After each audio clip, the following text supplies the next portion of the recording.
Welcome to only IAS. स्वागत है आप सभी लोगों का प्रीलिम बूस्टर न्यूज़ डिस्कशन में। आज है 1 जुलाई 2021। तो आइए देख लेते हैं कि ऐसे कौन से इंपॉर्टेंट आर्टिकल्स हैं जो आज हम कवर करने वाले हैं। उसके पहले ये जानकारी है प्रारंभ 2 के बारे में। प्रारंभ 1 बैच बीत चुका है। बहुत सारे बच्चे ऐसे हैं जो उसमें इनरोल नहीं कर पाए हैं। वो प्रारंभ 2 बैच में खुद को इनरोल कर सकते हैं। इस कोर्स की क्वालिटी को आप अच्छी तरीके से जज कर सकें, उसके लिए 12, 13 और 14 जुलाई तक ये जो कोर्स है वो फ्रीली अवेलेबल रहेगा। 12 जुलाई से इस कोर्स को शुरू किया जा रहा है। इसमें 1200 से अधिक घंटों की क्लासेस होंगी। प्रीलिम्स और मेंस की टेस्ट सीरीज होगी, सीसैट की क्लासेस होंगी, एनसीईआरटीज़ की वीडियोस भी होंगी और टेस्ट सीरीज भी होगी। अगर आप इस बारे में कोई और जानकारी चाहते हैं तो आप इस नंबर पर कॉन्टैक्ट कर लीजिएगा। हमारा पहला आर्टिकल नेट्रैक्स के बारे में है। Ministry of heavy industries and public enterprises ने अभी हाल ही में इनॉग्रेट किया है नेट्रैक्स को, जो कि हाई स्पीड ट्रैक है, HST। ये सिचुएटेड है मध्य प्रदेश के इंदौर में। मैप में लोकेशन देखिए, ये है मध्य प्रदेश और मध्य प्रदेश में ये लोकेशन इंदौर की है जो स्पॉट की गई है। यहाँ पर इस ट्रैक को तैयार किया गया है। आसान भाषा में समझिए ये है क्या। जब भी कोई नया मॉडल किसी व्हीकल का आता है, वो चाहे 2 व्हीलर हो या 4 व्हीलर्स हो या बहुत हैवी ट्रक या ट्रेलर्स हो, उसमें होता ये है कि उन्हें टेस्ट करना होता है, उनकी कैपेसिटी को टेस्ट करना होता है। वो कितनी मैक्सिमम स्पीड अचीव कर सकते हैं, कितने ज़्यादा रफ पाथवेज को बियर कर सकते हैं, कर्व्स पे वो खुद को कैसे मैनेज करते हैं, जो रोड में कर्व्स होते हैं वहाँ पर। इन सभी चीज़ों को टेस्ट करने के लिए हमें अच्छी क्वालिटी की रोड या ट्रैक रिक्वायर्ड होती है। अभी तक की स्थिति ये थी कि भारत में बहुत हाई क्वालिटी कोई हाई स्पीड ट्रैक था नहीं जहाँ पर इन व्हीकल्स को टेस्ट किया जा सके। इसमें होता ये था कि जो ऐसी कंपनीज हैं फॉरेन ओरिजिन की जो इंडिया में मैन्युफैक्चरिंग कर रही हैं, उन्हें जब अपनी व्हीकल को टेस्ट करना होता था तो अपनी रेस्पेक्टिव कंट्रीज में जाते थे। वहाँ पर जो ट्रैक्स अवेलेबल हैं वहाँ पर अपने वो व्हीकल्स को टेस्ट करते थे। लेकिन अब उन्हें इसकी आवश्यकता नहीं पड़ेगी, बिकॉज इंडिया ने अब 11.3 kilometre long high speed track facility को डेवलप कर लिया है। यहाँ पर बहुत अच्छी तरीके से जो व्हीकल्स हैं उनको टेस्ट किया जा सकता है। ये वन स्टॉप सॉल्यूशन होगा सभी प्रकार के हाई स्पीड परफॉर्मेंस टेस्ट के लिए, जिसमें 2 व्हीलर से लेकर ट्रैक्टर और ट्रेलर जैसे हैवी व्हीकल्स भी टेस्ट किए जा सकेंगे। फीचर्स की बात करें तो जो न्यूट्रल स्पीड है वो 250 से 375 किलोमीटर पर आवर तक की अचीव की जा सकती है जहां पर रोड मुड़ती है। जैसे यहाँ पर देखिए, चूंकि सड़कें मुड़ती भी हैं तो यहाँ पर इस ट्रैक को बिल्कुल उसी तरीके से तैयार किया गया है कि जब आप रोड पर व्हीकल चलाते हैं तो जो जो स्थितियां आपको फेस करनी पड़ती हैं वो सब यहाँ पर आपको रोड पर मिल जाएंगी। मतलब यहाँ पर रोड में जो रफ रोड है वो भी होगी, जो स्मूथ रोड है वो भी होगी, ये सब आपको यहाँ पे मिल जाएगा ताकि आप हर तरीके से उसे टेस्ट कर सकें। फर्दर अगर स्ट्रेट पैच है, कहीं पर सड़क बिल्कुल सीधी है, ये जो ट्रैक है जिसे टेस्ट के लिए प्रिपेयर किया गया है वहाँ अगर बात कर रहे हैं, वहाँ पर कोई स्पीड नहीं है। आपकी व्हीकल जो मैक्सिमम स्पीड बियर कर सकती है आप उसे उस पर रन करवाइए। चूंकि लॉन्गिट्यूडनल स्लोप बिल्कुल जीरो है, कोई स्लोप नहीं है रोड पे, इसकी वजह से एकदम सूटेबल कंडीशंस प्रोवाइड हो जाती हैं ओपन एयर टेस्ट लेबोरेटरीज के फॉर्म में। आप प्रॉपर मेजरमेंट कर सकते हैं व्हीकल के परफॉर्मेंस का। मोर ओवर ये सभी प्रकार के व्हीकल्स के लिए ओपन होगा। फर्दर जो भी टेस्टिंग प्रोसेस है उसे यहाँ पे कंप्लीट किया जा सकेगा। सिग्निफिकेंस की बात करें तो ये इस प्रकार का एशिया का लॉन्गेस्ट ट्रैक है और दुनिया का 5वां सबसे बड़ा ट्रैक है जहां पर व्हीकल्स को टेस्ट किया जा सकता है। आई थिंक आपको समझ में आ गया कि नेट्रैक्स है क्या। हाई स्पीड ट्रैक की अगर हम बात करें तो हाई स्पीड ट्रैक का इस्तेमाल यूजुअली किसी भी व्हीकल की मैक्सिमम स्पीड कैपेबिलिटी को अचीव करने के लिए किया जाता है। जो बहुत हाई एंड कार्स होती हैं like BMW, Mercedes, Audi, Ferrari, Lamborghini, Tesla, इन सभी व्हीकल्स को जो बहुत मैक्सिमम स्पीड तक जा सकते हैं। जैसा कि मैंने आपको बताया, पहले जो भी मैन्युफैक्चरिंग एंटिटीज़ होती थी वो अपनी होम कंट्री में जाकर इसे टेस्ट करती थी, बट अभी वो यहाँ पे टेस्ट कर सकते हैं। हमारा next article Atlas of glacier leaks के बारे में है। अभी हाल ही में मिनिस्ट्री ऑफ जल शक्ति ने ग्लेशियर लीक्स का एक एटलस रिलीज किया है जो गंगा बेसिन में सिचुएटेड है। 4707 ग्लेशियर लीक्स को स्पॉट किया गया है गंगा बेसिन में, मैप किया गया है। ग्लेशियर लीक्स ऐसी लीक्स होती हैं जो ग्लेशियल एक्टिविटीज से बनती हैं। कोई ग्लेशियर खिसकता हुआ चला गया, उसके साथ कई सारा जो चट्टाने हैं, पत्थर हैं, डेब्रिस हैं वो भी फिसलते हैं। वो कई बार मिट्टी को काट के डिप्रेशन क्रिएट कर देते हैं।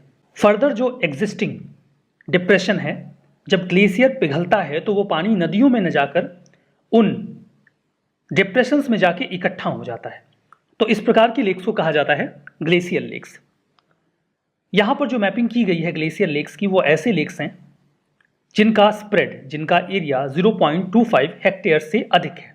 ग्लेशियल लेक्स के इस मैप को तैयार करने के लिए हमने रिसोर्स साइट 2 का जो linear imaging self scanning sensor 4 है, उसके सैटेलाइट डेटा का यूज़ किया है इसे मैप करने के लिए।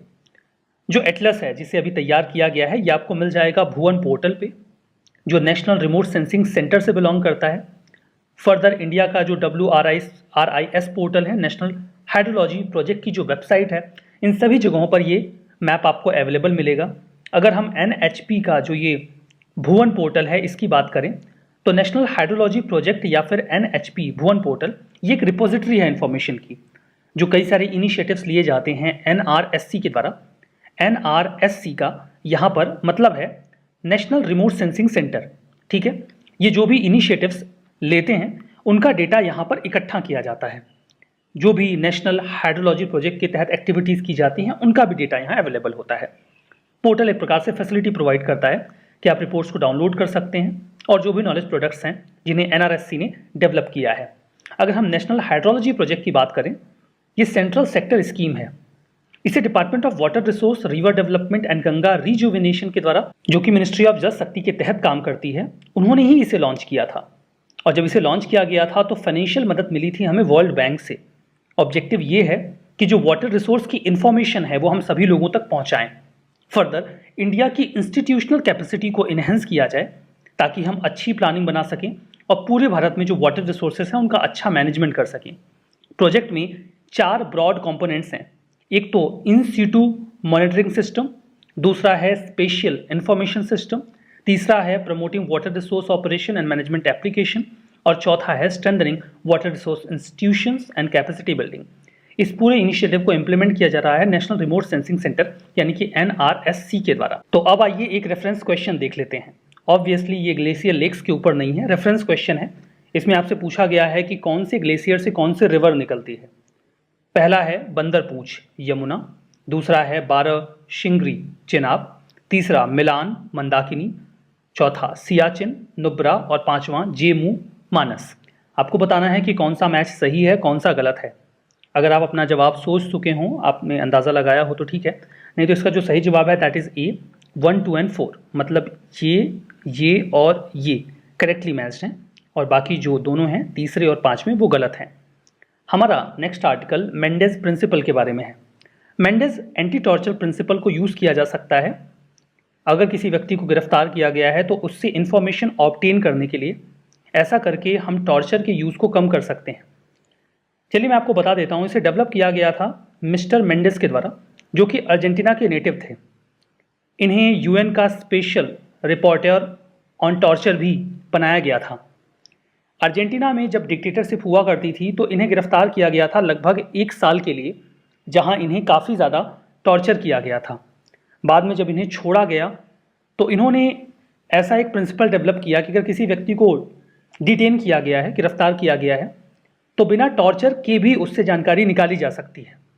इनफैक्ट इन्होंने कई सारे इवैल्यूएशंस में ये बताया कि टॉर्चर करके अक्सर गलत जानकारी प्राप्त करने का खतरा बना रहता है। कई बार तो जो लोग होते हैं, अगर आप उनके ऊपर दबाव डालते हैं, ज़बरदस्ती करते हैं, तो वो फिर कोई भी इंफॉर्मेशन देने से कतराते हैं। दूसरी बात यह है कि अगर उन्हें आवश्यकता से अधिक टॉर्चर किया जाता है तो वो उस टॉर्चर से बचने के लिए गलत जानकारी दे देते हैं, जिससे पूरी इन्वेस्टिगेशन मिसलीड हो जाती है। कॉमन परसेप्शन ये है कि किसी भी ऐसे व्यक्ति से जो आरोपित है किसी भी अपराध में, उससे टॉर्चर करके जानकारी निकाला जा सकता है। इसमें कहीं कोई बुराई नहीं है, ये कॉमन परसेप्शन है। जो भी पुलिस ऑफिशियल्स के ऊपर ये सर्वे किया गया उनमें से 5 में से 4 का ये मानना था कि इसमें कहीं कोई दिक्कत नहीं है कि अगर आप किसी अपराधी को टॉर्चर करके उससे जानकारी निकालते हैं तो। लेकिन मिस्टर मेंडेज इस बात से इत्तेफाक नहीं रखते थे, क्योंकि उन्होंने खुद भी टॉर्चर फेस किया था। तो उन्होंने इस संबंध में एक प्रिंसिपल डेवलप किया था, उसे ही मेंडेज एंटी टॉर्चर प्रिंसिपल कहा जाता है। इसे एलैबोरेटेड वे में principal on effective interviewing for investigations and information gathering कहा जा सकता है, शॉर्ट में मेंडेज प्रिंसिपल। ये प्रिंसिपल जो है, it is kind of proposal right now. ये कहता है कि हमें टॉर्चर और कोर्सिव इंटरोगेशन को रिप्लेस कर देना चाहिए रैपिड बेस्ड इंटरव्यूज में। रैपिड बेस्ड इंटरव्यूज का मतलब ये होता है कि जो भी अपराधी है या फिर ऐसा व्यक्ति जो अपराध में आरोपित है, जो भी इन्वेस्टिगेटिंग ऑफिसर्स हैं, उन्हें उनके साथ एक सिनर्जी डेवलप करनी चाहिए। उनके बीच में एक ट्रस्ट बिल्ड होना चाहिए, जिस ट्रस्ट के बेसिस पर उनसे जानकारी मांगी जाए और वो जानकारी वो अपनी स्वेच्छा से दें, क्योंकि ज़बरदस्ती जानकारी निकालने में अक्सर गलत जानकारी का खतरा होता है जो व्यक्ति टॉर्चर से बचने के लिए दे देता है। और फर्दर ये इनह्यूमन भी है कि आप किसी व्यक्ति को जेल में पकड़ के टॉर्चर कर रहे हैं। मान लीजिए वो बहुत दुर्दांत अपराधी है, तब तो आप किसी भी तरीके से उसे जस्टिफाई कर सकते हैं। लेकिन कई बार लोग आरोपी होते हैं और बाद में उनका आरोप सिद्ध नहीं होता, मतलब वो निरपराध निकल जाते हैं।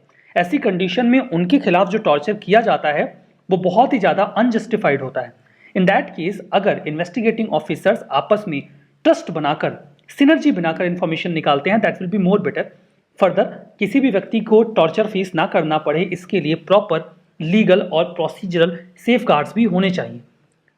यही है एक नया स्टैंडर्ड हम इंप्लीमेंट कर सकते हैं। ये पुलिस और जो भी ऑफिशियल्स हैं जो इसमें इन्वॉल्व होते हैं, चाहे वो मिलिट्री हो, इंटेलिजेंस हो, उन सभी के ऊपर एप्लीकेबल होना चाहिए।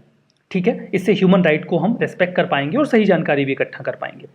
हमारा नेक्स्ट आर्टिकल प्रधानमंत्री formalisation of micro food processing enterprises scheme के बारे में है, जिसे आत्मनिर्भर भारत अभियान के तहत लॉन्च किया गया था।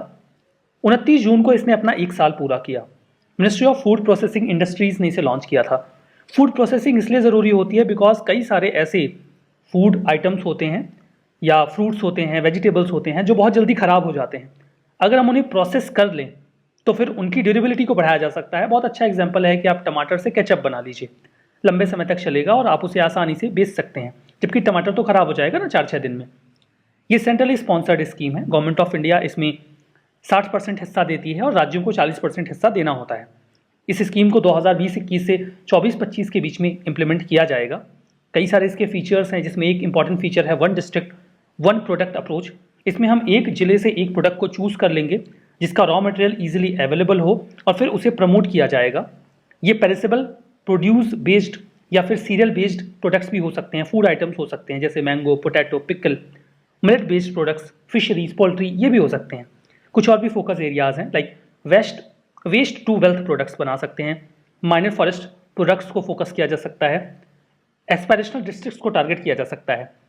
रिसर्च और कैपेसिटी बिल्डिंग पर भी हम फोकस कर सकते हैं। एकेडमिक और रिसर्च इंस्टीट्यूशंस को हम जो ministry of food processing industries के तहत वर्क कर रहे हैं उनको असिस्टेंस दिया जा सकता है कि वो अच्छे प्रोडक्ट डेवलपमेंट करें, अप्रोप्रिएट पैकेजिंग या फिर माइक्रो यूनिट्स मशीनरी को लेकर कुछ बढ़िया रिसर्च करें। ठीक है, बेनिफिशियरीज की बात करें तो प्लान ये है कि लगभग 2 lakh micro food processing units इससे फ़ायदा ले पाएंगे, फाइनेंशियल, टेक्निकल या बिजनेस सपोर्ट, जिससे उन्हें काफ़ी सहूलियत होगी। हमारा लास्ट आर्टिकल कड़कनाथ के बारे में है। कड़कनाथ एक्चुअली में मुर्गे की एक प्रजाति है जो कि मध्य प्रदेश में काफ़ी ज़्यादा फेमस है।